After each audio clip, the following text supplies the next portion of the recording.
우리나라의 출산율이 상당히 심각합니다. 출산율이라는 것은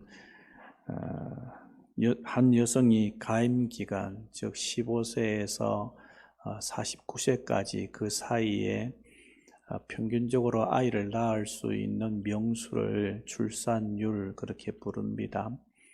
우리나라 작년에 출산율이 0.75명이었습니다.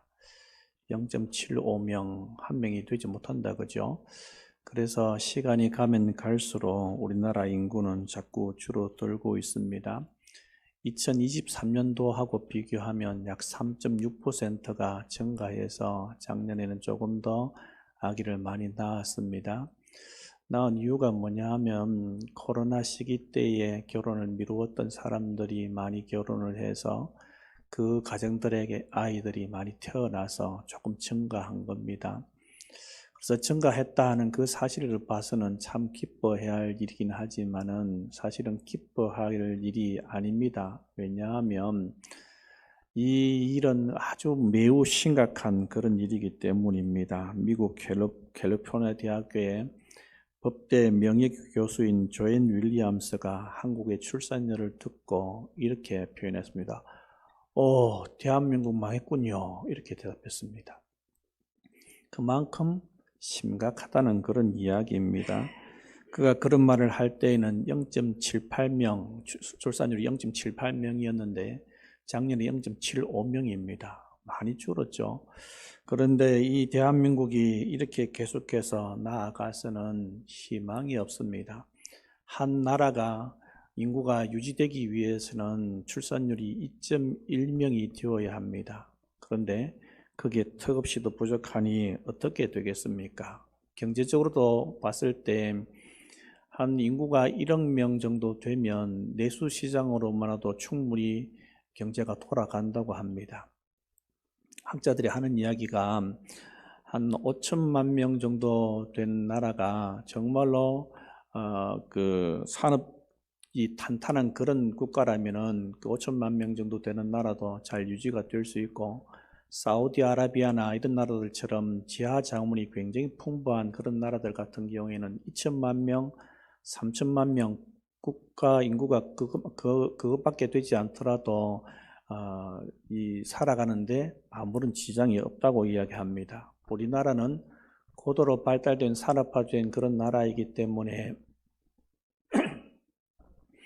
5천만 명으로도 얼마든지 살아갈 수가 있죠. 우리나라 작년 2024년 5월 기준으로 해서 우리나라 인구는 5,100만 명 정도 됩니다. 그런데 문제는 무엇입니까? 출산율이 자꾸 줄어가서 아이들이 점점 사라지고 있다는 것이 문제입니다. 작년 한 해 전국에서 폐교된 학교의 수가 29곳이었는데 그 중에 58.6%가 대도시에 있는 학교가 폐교가 되었다고 합니다.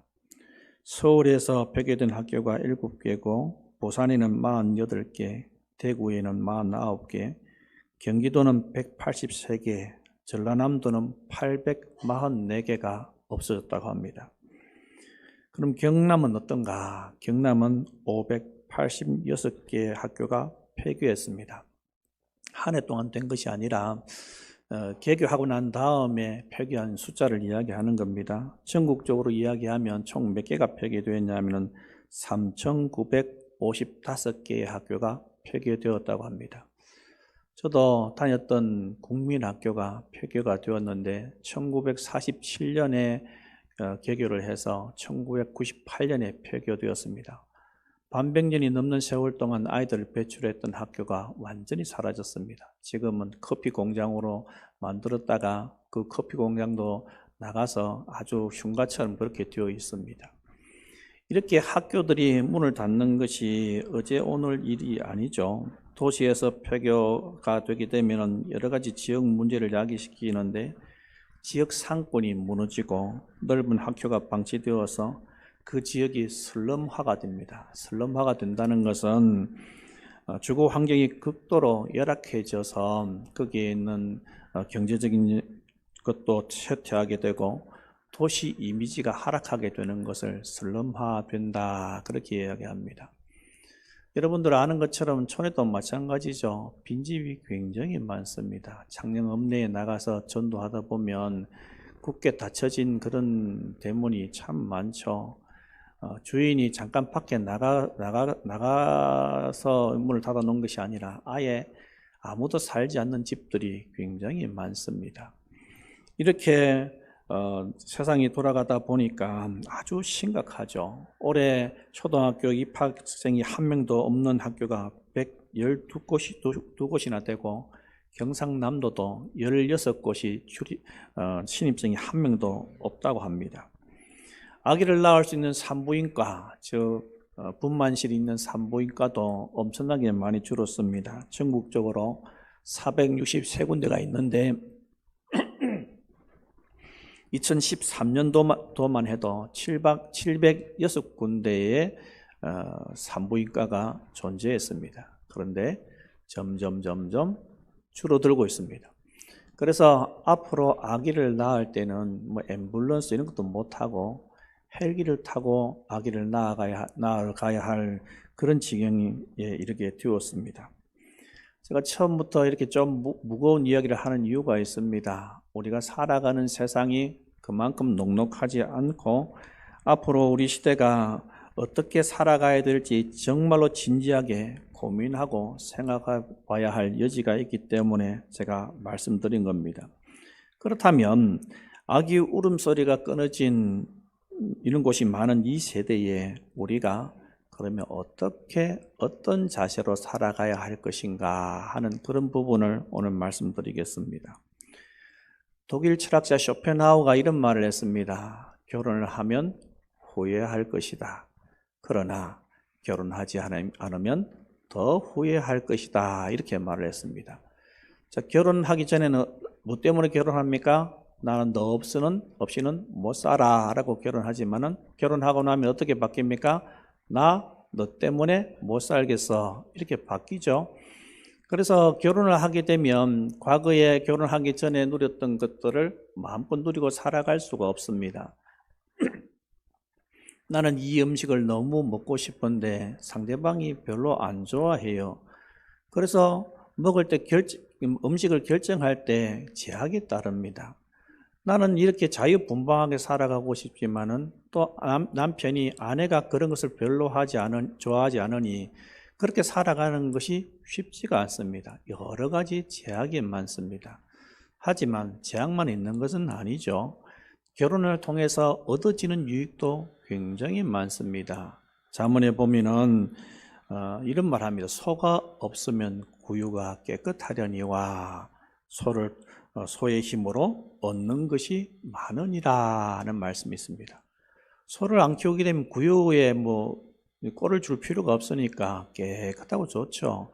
하지만 소가 없으면 농사 짓는데 굉장히 힘듭니다. 그래서 소가 있다는 것 자체는 구유에 계속해서 꼴을 줘야 하고 먹이를 줘야 되고 챙겨줘야 하는 그런 불편함이 있지만 살아가는데 굉장히 큰 유익이 있다는 그런 뜻입니다. 결혼도 마찬가지죠. 우리가 살아가는 것이 20년, 30년 넘게 완전히 다른 문화에서 살아갔던 사람들이 한 자리에 모여서 가정을 이루고 살아간다. 쉽지가 않습니다. 하지만 그럼에도 불구하고 그것을 통해서 얻어지는 유익이 굉장히 많다는 겁니다. 그래서 때로는 내가 하고 싶은 것을 포기할 만큼 포기하고서라도 유지할 수 있는 가치가 있는 것이 바로 가정이다. 그렇게 말할 수 있습니다. 이런 것처럼 자녀들도 마찬가지입니다. 아기 때는 정말로 귀엽고 깜찍합니다. 그래서 눈에 넣어도 아프지 않을 것 같은데 조그만 아이가 자라기 시작하면 막 속이 뒤집힙니다. 특별히 청소년 시기가 되면은 사춘기가 되면 그 보는 것이 참 편하지가 않습니다. 모든 것이 하는 것이 틱틱거리고 또 말하는 것이 곱지가 않습니다. 그런 모습을 보면은 막 마음이 요동을 치게 되죠. 하지만 여러분 얼마나 고마운지요. 자녀가 있다는 것이 때로는 굉장히 큰 힘이 되고 위로가 되고 살아갈 수 있는 용기를 주는 것이 바로 자식이 아닙니까? 그렇기 때문에 자식은 매우 중요합니다. 오늘이 어린이 주일입니다. 어떻게 어린이가 이렇게 귀한 시대에 교회에 아이들이 있다는 것은 정말로 감사한 일입니다. 우리 교회는 주일학교가 있습니다. 할렐루야. 여러분 기뻐하시기 바랍니다. 지금 나라의 100명 이하의 교회 중에 50%가 넘는 교회가 주일학교가 없습니다. 여러분 우리 시설도 마찬가지고 노예도 마찬가지입니다. 주일학교를 하려고 해도 학생이 없어서 주일학교가 운영되지 않는 그런 교회들이 굉장히 많습니다. 그런데 우리 교회에는 주일학교가 있습니다. 너무 감사하게도 새로운 친구들이 초등부에도 중고등부에도 오고 있습니다. 이 아이들이 지금은 믿음이 그렇게 없어서 한 번씩 빠지기도 하지만은 교회에 나온다는 것 자체가 엄청나게 큰 복인 줄로 믿으시기 바랍니다. 그렇기 때문에 우리는 이 아이들이 얼마나 귀하고 또 이 일을 위해서 수고하는 교사들이 얼마나 귀한지 우리는 알아주고 그들을 사랑으로 감싸주고 그들을 위해서 기도해야 하는 겁니다. 교사들이 토요일에 모여서 어떻게 하면 우리 아이들을 잘 이끌어 갈 수 있을까 고민하고 회의하고 기도하는 그런 모임을 갖고 있습니다. 여러분 보시면 많이 격려해 주시고 또 아이들을 보게 되면 이 아이들을 많이 격려해 주시기 바랍니다. 오늘 본문에 보면 1절에서 이 편지를 쓴 사도 요한은 자기를 장로 이렇게 표현하고 있습니다. 장로는 사랑하는 가이요 내가 참으로 사랑하는 자에게 편지한다. 그렇게 하면서 자기를 장로로 표현하고 있습니다. 이 장로라는 말은 원래 그 히브리어 자켄이라는 말에서 나온 말인데 이 자켄이라는 말은 또 어디서 나온 말이냐면 특수염이라는 말에서 나왔다고 합니다. 특수염. 그래서 장로라는 것을 어떻게 표현할 수 있냐면은 나이가 많아서 수염이 난 어른 이렇게 표현할 수가 있습니다. 그래서 장로라는 것은 나이가 많아서 산전수전을 다 겪고 사람들의 형편과 처지를 위해서 바라보고 이해할 수가 있고 그들을 지도할 수 있는 사람들이 장로다 그렇게 볼 수 있는 겁니다. 이 사도 요한은 예수님의 제자들 중에 나이가 제일 어렸을 것이다 그렇게 보통 학자들이 봅니다. 예수님께서 성만찬상에서 마지막 식사를 하실 때 예수님의 품에 의지하고 누웠던 사람이 있습니다. 누구일까요? 바로 이 사도 요한입니다. 여러분 엄청 기분 좋았겠다 그죠? 예수님의 품에 탁 들어 누워가지고 그때는 식사를 이렇게 누워서 했으니까 가장 가까이 있었던 사람이 바로 이 사도 요한이었고 예수님께서 십자가에 달려 돌아가실 때 자기 어머니 마리아를 부탁하죠. 어머니에게 하는 말이 어머니 보소서 아들이니이다. 봐라 내 어머니라 하면서 마리아를 맡겨주는 그렇게 맡은 사람이 바로 사도 요한이었습니다. 이 사도 요한이 이 요한 3서를 지었을 당시 이 편지를 썼을 당시의 연도가 한 AD 95년 정도 되었을 것이다 추측을 합니다. 그러면 AD 95년이면 예수님께서 돌아가신 때를 그냥 대충 해서 AD 30년경으로 본다면은 약 65년이 흐른 그런 세월입니다. 그러면 이 사도 요한이 20대 초반에 예수님을 믿고 따랐다고 칩시다. 그러면 65년이라는 세월이 흘렀으니까 나이가 몇 살쯤 됩니까? 80대 중반쯤 됩니다. 그러니까 자기를 향해서 장로는 이렇게 말을 그 근거가 되죠. 그러면 이 편지를 읽을 때 장로의 이 노사도의 마음으로 읽는다면 어떻게 하겠습니까? 장로는 사랑하는 가이요 이렇게 표현할 수가 없죠, 그죠? 힘을 쭉 빼고 다시 막한 목소리를 장로는 사랑하는 가이요 이렇게 아마 천천히 이야기하지 않았을까 하는 그런 생각이 듭니다. 그만큼 나이가 많이 들어서 힘이 빠져 있는 이 사람한테 사랑하는 사람이 있었는데 그 사람을 가이오 그렇게 이야기하고 있습니다. 이 가이오를 어떻게 사랑했느냐? 참 참으로 사랑한다 이렇게 표현하고 있습니다. 사랑하는 가이오, 내가 참으로 사랑하는 가이오에게 편지한다 그렇게 표현하고 있는데 성경에 가이오라는 인물이 총 3명이 등장합니다. 이 3명은 다 누구하고 연관이 되어 있냐 하면은 바울과 굉장히 밀접하게 연관이 되어 있습니다. 다 동명이인입니다. 그래서 이 당시에 가이오라는 이름이 좀 흔했던 것 같습니다. 이 가이오라는 이름을 가진 사람이 3명인데 특별히 주목해서 보아야 할 사람이 누구냐 하면은 바울이 마지막 전도 여행을 할 때 바울과 동행했던 사람 가이오가 있었습니다. 이 사람은 출신이 더베 출신인데 이 더베 사람 가이오에 대해서 문헌에 이런 게 나옵니다. 초기 기독교 교리 규범집인 사도적 관행이란 책이 있습니다. 거기에 보면은 이 사람에 대한 내용이 나옵니다. 이 사람을 사도 요한이 버가모의 첫 감독으로 세웠다는 그런 기록이 있습니다. 그래서 이 사람이 아마 사도 바울이 마지막에 전도 여행을 할 때 함께한 그 더베 사람 가이오일 것이다 이렇게 봅니다. 여하튼지 간에 이 가이오에게 편지를 하는데 이 가이오를 향한 마음이 정말로 애틋합니다. 사랑하는 마음이 있어서 이 가이오에게 칭찬하는 말을 하죠. 3절에 이렇게 표현하고 있습니다. 3절 말씀 같이 읽겠습니다. 형제들이 와서 내게 있는 진리를 증언하되 내가 심히 기뻐하노라. 아멘. 형제들이 와서 내게 있는 진리를 증언했다라고 이야기하고 있는데 이 표현은 어떻게 보면 여러 사람이 한꺼번에 와서 이야기한 것인 것 같이 그렇게 느껴지기도 하지만은 이 본문을 가만히 뜯어보면 헬라어 원문을 보면은 형제들이 왔다 하는 표현하고 진리를 증언했다 하는 표현이 있는데 이 표현을 현재 분사로 기록하고 있습니다. 과거가 아니라 현재 분사로 기록하고 있는데 이 말은 무슨 말이냐 하면은 형제들이 한두 명이 아니라 여러 명이 이렇게 이 가이오에 대해서 계속해서 와서 이 사도 요한에게 이야기를 전해 주었다 하는 그런 뜻입니다. 그러면 어떤 이야기를 전해 주었느냐? 그 전해준 이야기가 이 사람이 진리 안에 행하기 때문이다 그렇게 표현하고 있습니다. 자, 우리가 살아가다 보면 우리 자녀들이 잘 살게 되면 참 기분이 좋죠. 효도하는 것을 보면 참 기분이 좋습니다. 조금 있으면 어버이날인데 용돈을 받아가지고 용돈 모아서 또 부모님한테 효도한다고 뭔가를 사가지고 오면 별것 아니지만 굉장히 기분이 좋죠.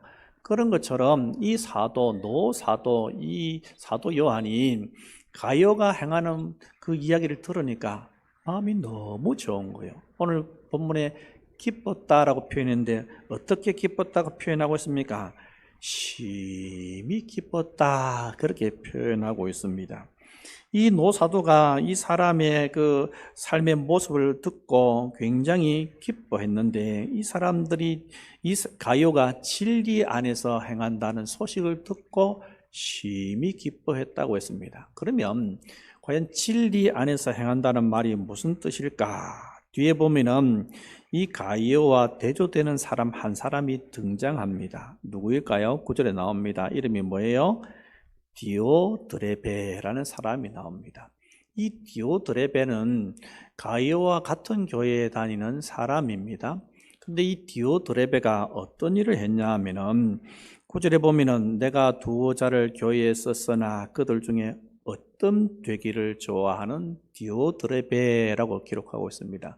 그럼 디오드레베가 어떤 사람이라는 겁니까? 아주 교만한 사람이다 이렇게 볼 수 있죠. 자기가 어떻게 하든지 간에 자기가 어떤 되기를 원하는 나보다 잘난 사람은 우리 교회에 없다라고 말하는 그런 교만한 사람인 것을 알 수가 있죠. 그리고 또 뭐라고 이야기하고 있습니까? 이 디오드레베가 우리를 맞아들이지 아니했다 이렇게 표현하고 있습니다. 여기서 말하는 우리 또 여기서 계속해서 형제가 등장하기도 하는데 이런 사람들은 누구를 이야기하냐면은 순회 전도자들을 이야기하는 겁니다. 그러니까 사도 바울처럼 온 데를 돌아다니면서 하나님의 말씀을 전하는 전도자들을 이야기하는 겁니다. 이 전도자들을 어떻게 했어요? 이 사람이 맞아들이지 아니했다. 10절 같은 경우에는 그가 악한 말로 우리를 비방하고 오히려 부족하여 형제들을 맞아들이지 아니하고, 또 심지어는 맞아들이고자 하는 자들을 어떻게 했어요? 금하고, 또 어떻게 했어요? 그 사람들을 교회에서 내쫓기까지 했습니다. 참으로 악한 일이죠. 이전 성경에서는 망령되이 우리를 폄론하고도 유의부족하여 이렇게 어렵게 말을 적어놨는데, 이 사람들이 사도 바울, 사도 요한과 그 복음을 전하는 사람들을 깎아내리는 것은 물론이고, 그것도 부족하여서 사람들을 내쫓는 일, 그리고 또 그 사람들 대접하려고 하는 사람들을 금하에서 못하게 하고, 심지어 그렇게 하려고 하는 사람들을 내쫓았던 사람이 바로 디오드레베였습니다. 이 사람과 반대되는 사람이 누구냐? 바로 가이오라는 사람입니다. 이 가이오는 어떻게 했을까요? 이 사람들을, 복음 전하는 순회 전도자들을 받아들이고 그들을 신실하게 섬겼던 그런 사람입니다. 5절에 이렇게 표현하고 있습니다. 사랑하는 자여, 내가 무엇이든지 형제 곧 나그네 된 자들에게 행하는 것은 신실한 일이니. 그 말이 무슨 말이에요? 이 복음 전파하는 자들을 받아들이고 그들에게 도움을 주었다 하는 그런 뜻입니다. 이런 선한 일을 하는 모습을, 이야기를 들으니까 이 노사도 마음속에 너무 큰 기쁨이 생기는 겁니다. 그래서 뭐라고 이야기합니까? 4절에서 이렇게 표현하고 있습니다. 우리 4절 말씀 읽겠습니다. 내가 내 자녀들이 진리 안에서 행한담을 듣는 것보다 없도다. 아멘. 이 노사도가 비록 육신의 힘은 많이 사라졌지만 여전히 하나님을 사랑하는 이 노사도가 가이오의 신앙생활이 어떠한 것을 들으니까 마음속이 너무 기쁜 겁니다. 그러면서 뭐라고 이야기합니까? 내가 그 어떤 기쁨보다도, 어떤 소리보다도 네가 하나님 말씀 가운데, 진리 가운데 하나님 말씀을 쫓아서 살아가는 이야기를 들으니까 너무 기쁘다. 다른 기쁨하고 비교할 수 없다. 그렇게 이야기하고 있는 겁니다. 이게 바로 아버지의 마음이죠. 그러니까 아버지의 마음으로 아들과 같은 가이오를 생각하니, 가이오가 진리 가운데 살아간다는 것을, 그런 이야기를 들으니 마음이 너무 흡족하고 그 가이오만 생각하면 입가에 미소가 싹 지어지는 겁니다. 이것이 바로 아버지의 마음입니다. 이 마음은 인간적으로 나이가 많은 사람이 어린 자녀를 봤을 때 흐뭇한 것과 비슷합니다.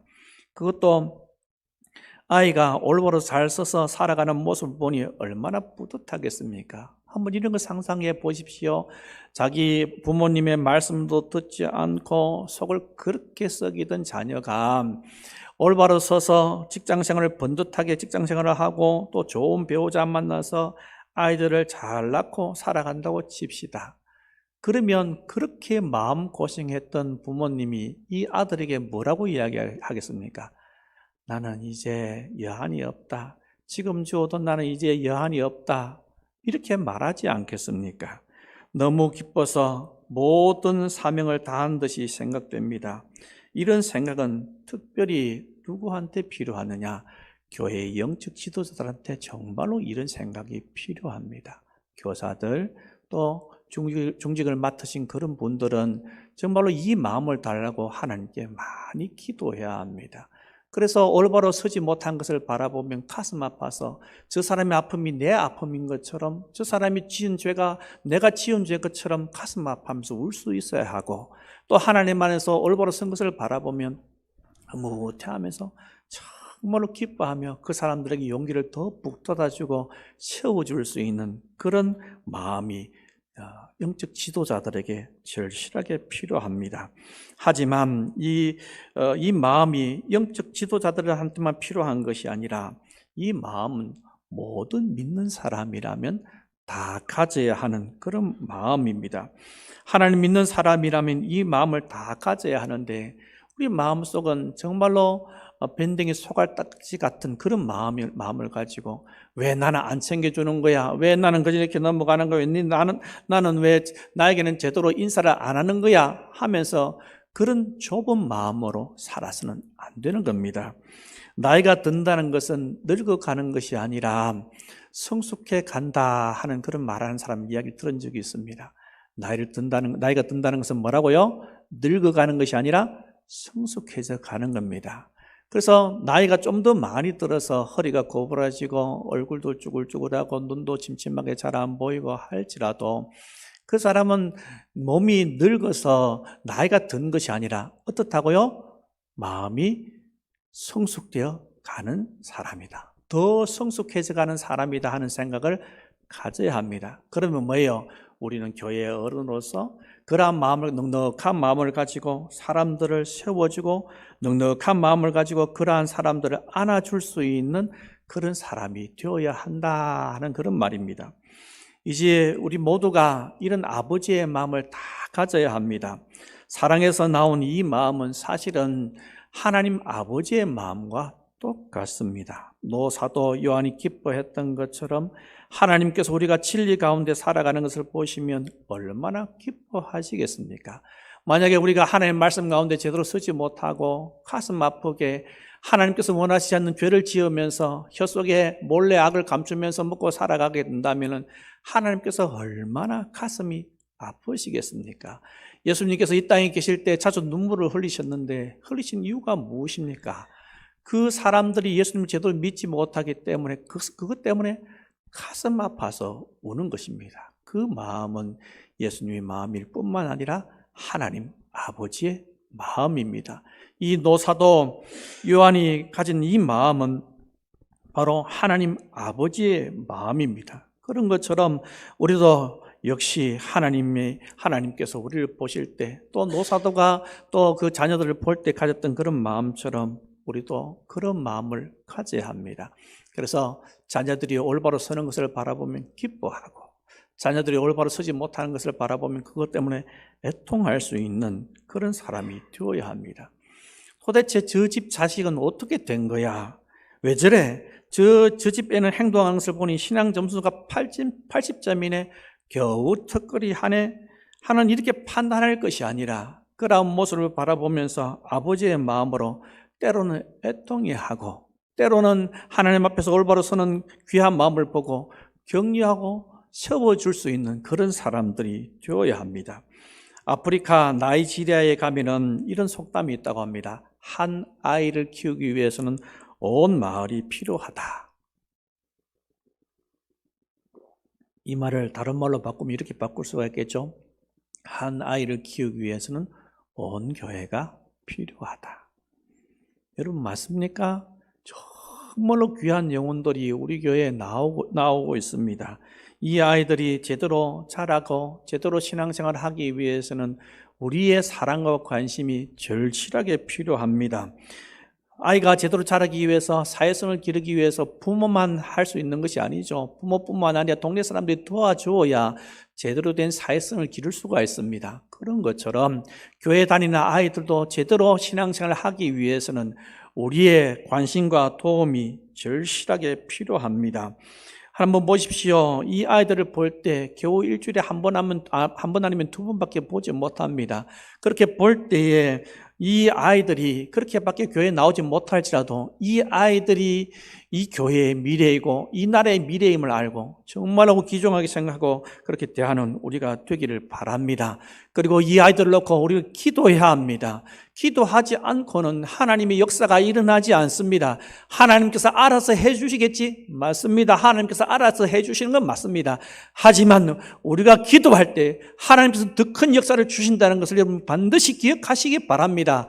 그 옆에 있는 다른 사람이 기도하지 못하면 나라도 기도하고 다른 사람이 또 기도하지 못하면 나라도 기도해야 하는 겁니다. 그렇게 될 때 이 교회의 아이들이 하나님의 사랑으로 무럭무럭 자라 하나님 나라의 기둥과 같은 일꾼들로 세워지고 또 이 나라의 기둥과 같은 일꾼들로 세워지는 역사가 일어날 것입니다. 우리 주위에 이 교육부에 나올 연령대에 있는 아이들이 있거든 적극적으로 그들에게 말씀해 주십시오. 야, 우리 교회 가면 너무 좋다. 우리 교회 가면 선생님들도 너무 좋고, 장로님도 좋고, 집사님들도 좋고, 너무 좋다. 오늘 우리 교회에 간식을 줬네. 떡볶이를 주더라. 뭐 이런 거, 그죠? 소문을 내시기 바랍니다. 그래서 그 아이들이 하나님 전에 나와서 말씀을 들으면, 하나님의 사랑을 깨달으면, 야, 너 교회 이제 나오지 마. 라고 등을 떠밀어서 나오지 못하게 할지라도 아니에요, 저는 하나님 믿을 거예요 하고 하나님께로 나오는 역사가 분명히 일어날 것입니다. 여러분, 우리 초등부, 청소년부 선생님들이 책임지고 아이들을 잘 양육해 줄 겁니다. 기도로 양육하고, 기도로, 말씀으로 양육하고, 하나님의 은혜로 이 아이들을 세워갈 것입니다. 그러니 부지런히 주위에 있는 아이들에게 전도하기 바랍니다. 교회들마다 주일학교가 사라지고 있는 이 시대에 교회가 교육부 아이들이 있다는 것 자체가 얼마나 감사합니까? 정말로 귀한 아이들입니다. 볼 때마다 안아줄 수 있는 분들은 안아주시고 축복의 말 한마디씩 해주시기 바랍니다. 잘 왔다. 너를 보니 너무 반갑다. 너희들이 있으니 교회가 환해진다. 너는 우리 교회의 꽃이다. 한마디씩 해주시기 바랍니다. 그래서 용기를 얻어서 하나님 전에 나오는 것이 기쁨이 될 수 있다면 기꺼이 우리 자신을 드리는 우리가 되기를 소원합니다. 교회에 아이들 나왔을 때 아이들 쟤는 누구? 이렇게 끝날 것이 아니라 다른 사람한테 물어보십시오. 저 친구 이름이 뭐야? 처음 보는 친구인데 하면서 이름을 불러줘 보십시오. 여러분, 얼마나 가치 있게 자기를 생각하겠습니까? 세상에는 자기 이름을 모르는 사람들이 얼마나 많습니까? 하지만 교회에 와서 자기 이름이 불려진다. 얼마나 감사합니까? 그렇게 하루에 교회에 와서 7번 이상 이름을 듣게 되면 더 친근함을 느낀답니다. 여러분, 이름도 많이 불러주시기 바랍니다. 누구야 잘 왔다. 누구야 반갑다. 누구야 한 주간 잘 지냈나. 이렇게 한마디씩 던져주시기 바랍니다. 만약에 혹 우리 아이들 중에는 이렇게 인사하는 것을 굉장히 부담스러워하는 친구들도 분명히 있습니다. 그러면 그냥 한번 쓱 지나가면서 한마디만 인사해 주면 됩니다. 자기 자신의 아이들에게 축복기도 부탁하러 왔던 부모님들을 꾸짖었던 제자들을 여러분 기억할 겁니다. 그 제자들이 예수님 귀찮게 한다고 그 사람들을 물리치려고 하니까 예수님께서 뭐라고 말씀하십니까? 이런 아이들을 용납하고 내게 오는 것을 금하지 말라. 천국이 누구의 것이라고요? 이런 아이들의 것이다라고 분명히 말씀하셨습니다. 여러분, 우리 주일학교 아이들, 그리고 우리 청소년부 아이들, 우리 청년부 또 청년들 위해서 여러분 기도해 주시고 정말로 애써 주시기 바랍니다. 앞으로 우리 교육기관이 여러 가지 일들을 계획하고 실천할 겁니다. 그렇게 하게 되면 그건 뭐로 하는데? 이렇게 말할 것이 아니라 집사님, 내가 혹시 도와줄 것 없나? 나도 도와줄게. 내가 나이가 많아서 뭔가 잘하지 못하지만 내가 할 수 있는 것이라면 나도 도와줄게. 여러분, 이렇게 해주시기 바랍니다. 그러면은 별로 힘이 되지 않고 어떻게 보면 좀 방해가 되는 그런 분일지라도 얼마나 힘이 나겠습니까? 그래, 우리가 교육부를 위해서, 어린아이들을 위해서, 우리 교육부 아이들을 위해서 내가 열심히 해보겠다. 내 뒤에는 나를 위해서 기도하는 우리 집사님들이 계시다. 여러분, 그러면 더 용기 내어서 하나님의 일을 감당할 수 있지 않겠습니까? 그래서 우리 교회가 아이들이 정말로 버글버글한 교회, 아이들이 너무 많아서 정말로 간식비가 하루에 막 몇십만 원씩 나갈 수 있는 그런 교회, 그런 교회 되면 얼마나 좋겠습니까? 우리 교단 교회 중에 당진 통일교회라는 교회가 있습니다. 충남에 있는, 당진에 있는 그런 교회인데, 이 교회는 처음부터 뭘 했냐면은 아이 돌봄 일을 했습니다. 그래서 광고를 어떻게 했냐면은 어디 일하러 가실 때, 어디 볼일 보러 가실 때 맡아줄 사람이 없다면 저희들이 아이를 맡겠습니다. 저에게 보내주십시오. 그렇게 해서 계속해서 했는데 그런 일들 때문에 부모님들이 교회에 발걸음을 옮기고 예수님 믿는 사람이 많이 생겼는데 당진 동일교회 평균 나이가 29세랍니다. 엄청나죠, 그죠? 29세이고, 그리고 2자녀 이상의 가정이 3,000세대가 된답니다. 지금 한 10,000명 정도 모이는데, 3,000세대가 되고, 당진 시내의 초등학교의 12%가 당진 통일교회 다니는 아이들이라고 합니다. 여러분, 우리도 아이들을 위해서 정말로 기도하고 투자해야 합니다. 그래서 이 교육부가 하나님 믿는 아이들로 넘쳐서 이 아이들이 변화되어서 상상을 한번 해보시기 바랍니다. 이 아이들이 하나님의 사랑으로 변화되어서 하나님의 사랑에 사로잡혀서 사회 각계각층 속으로 들어간다고 생각해 보십시오. 법조계 변화됩니다. 교육계 변화됩니다. 문화 변화됩니다. 여러분 영화 변화됩니다. 음악 변화됩니다. 여러분 그것을 꿈을 가지고 우리 같이 기도하고 부지런히 복음을 전파하십시다. 불가능한 것은 없습니다. 인구가 줄고 사람이 없더라도 아직도 명덕 초등학교, 창녕 초등학교에는 아이들이 분명히 있습니다. 우리가 부지런히 이를 위해서 기도하고 또 교육부 아이들을 위해서 우리 자신을 투자할 때 하나님께서 더 많은 영혼을 분명히 보내주실 것입니다. 이런 은혜가 우리 교회에 넘치도록 나타나기를 소원합니다. 아멘.